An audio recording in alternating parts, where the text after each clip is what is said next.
ñu dellu ci dernière question bi. tënk première partie bi. xëy na sànq bi ngay tudd ci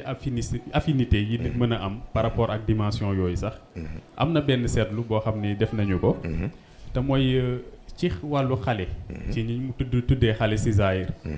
mooy nga gis xale boo xam ni dafay mel ni dimension spirituelle bi dafay xaw a am benn prépondérance suñ ko mënee tudd.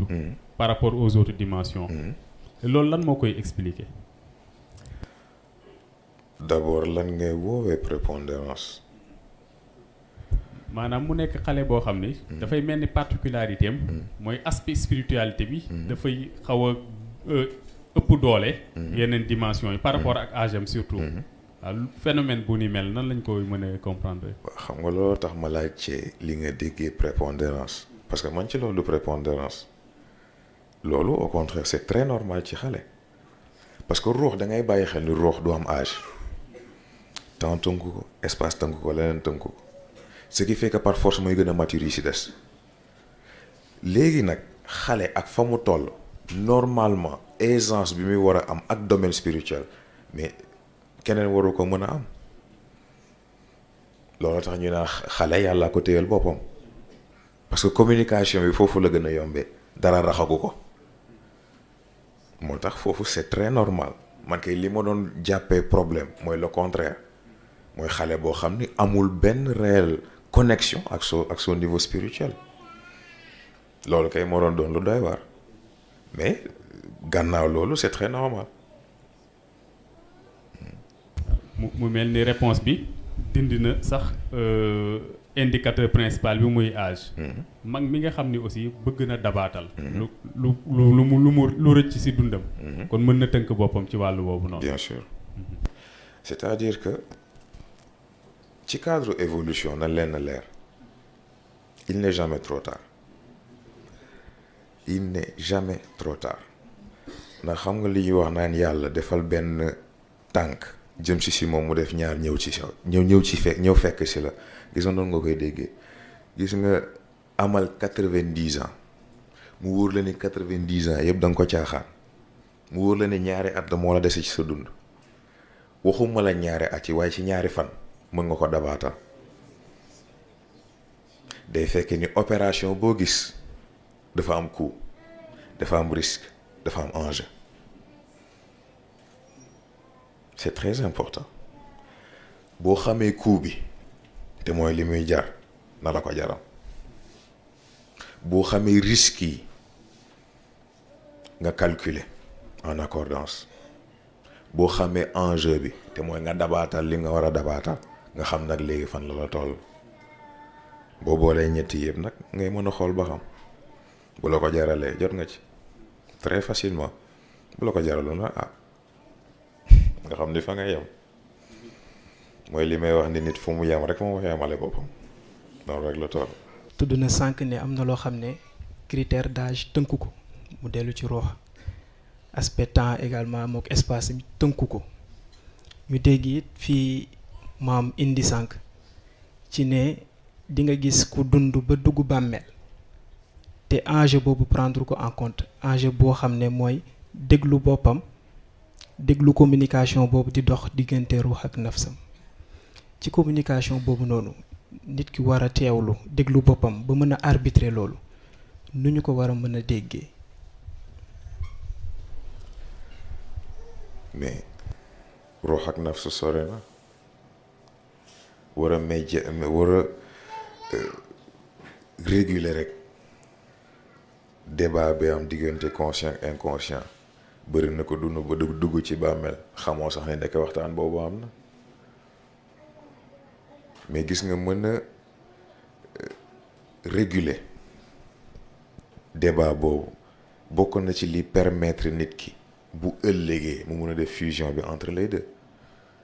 ndax gis nga fusion balaa muy am il faut que réconciliation am diggante lii sa égoïsme ak lii sa altruisme mais nag problème bi mooy bu tolloo ñu doole moo tax il faut nga équilibrer leen ba pare ba ñu tolloo ku si nekk mën a affronter sa morom correctement et légalement foofu nag ci la jaxasoo bi di mën a am parce que ci biir genre bon kenn mënu ko woowee combat bu mu jeex kenn mënu ko woowee aussi union bu mu jeex kon nag liñ ko mën a woowee mooy danse ci biir danse boobu ci la ko si nekk di xàmmee boppam ci ki ci des ndax am na foo xam ni conscient mën na nekk altruiste waaye raison wu altruisme bi égoïsme la et pourtant am na fu inconscient di nekkee ku égoïste fekk raison wu égoïsme bi altruisme la foofu nag ressemblance yi di commencer feeñ di commencer feeñ di commencer feeñ ba kenn ku si nekk gisatoo sa moroom sa bopp nga gis ñu jaxasoo nag ba jeex foofu nag là on parle d'identité absolue capacité yi conscient am ak contrôle bi mu am ci nit capacité yi inconscient am ak contrôle bi mu am ci nit subconscient ak information bi mu denc lépp àndaat nekk benn entité mentale toutes les capacités moo xam physique la moo xam immatériel la nit ki jot ci nii au bout de ses doigts ci waxin mën a contrôler lépp mën a décider lépp mën a doxal lu ko neex ci boppam noonu rek la toll bu fekkee nag léegi diggante nafsu beeg roox mais loolu pourtant góor gi indi na ko sax mariage la roox bu nekkee boroom kër nafs nekk soxna mais xanaa xamu ni ku si nekk am na lu ko war ci moroom ji ni mu amee ci nafs ak roox noonu la war a amee ci góor ak jigéen ndax roox bu fekkee objectif am mooy fexe ba mbindeef gi jëm kanam gën a jege boroomam mais objectif am na kon nag léegi rôlu nafs lan la war a mën a doon maanaam nafs bu ñu yar rôle am nag léegi mooy assurer les arrières fexe ba bu roox lu avancé am sori bu waree soxla def retraite stratégique am na benn flanc bu mu mën a reposer boppam gis nga même rôle boobu la jigéen war ci góor moo tax ku bëgg comparer ñaari da ngaa déggul ku bëgg comparer ñaari tolloo la leen da ngaa déggul ça n'a absolument rien à voir seen rôle seen fonction moo bokkul.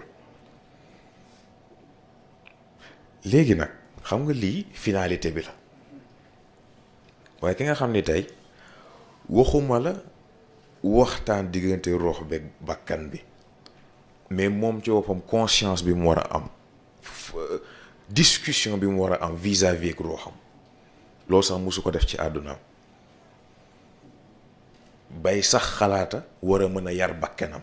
ba mu war a mën a am njëriñ ëllëg mais kon ñaari bu ñu dajee war a waxtaan lan la fay indi c'est pas possible moo tax lépp a ngi départ ci état de conscience bi je dis bien état de conscience bokkul ak conscient bi mu tudd léegi état de conscience bi mooy xam lan moo daje ci yow xam lan moo la composé xam lu ci nekk ban façon lay fonctionner xam sa ruux fan la toll xam sa nafs ci ban état la toll moom it fekk lii yëpp dajale woo ko munoo xalaat yaakaar walla foog ne dina am fenn foo jëm ci sa évolution personnelle c'est pas possible parce que yii dafa bokk ci composant de base yi maanaam day mel ni tey yi nga ne oto bu amul batterie taalal fii ba suba lu tax mu tàkk c'est aussi simple que ça composant bu ci manqué fonctionnement bi yàqu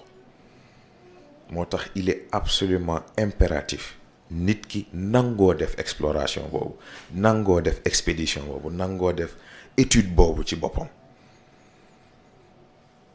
bu demee nag ba am information yi am xam-xam gi ci lay commencer moom nag mën a agir léegi ci environnement boobu mais loolu yëpp yitte la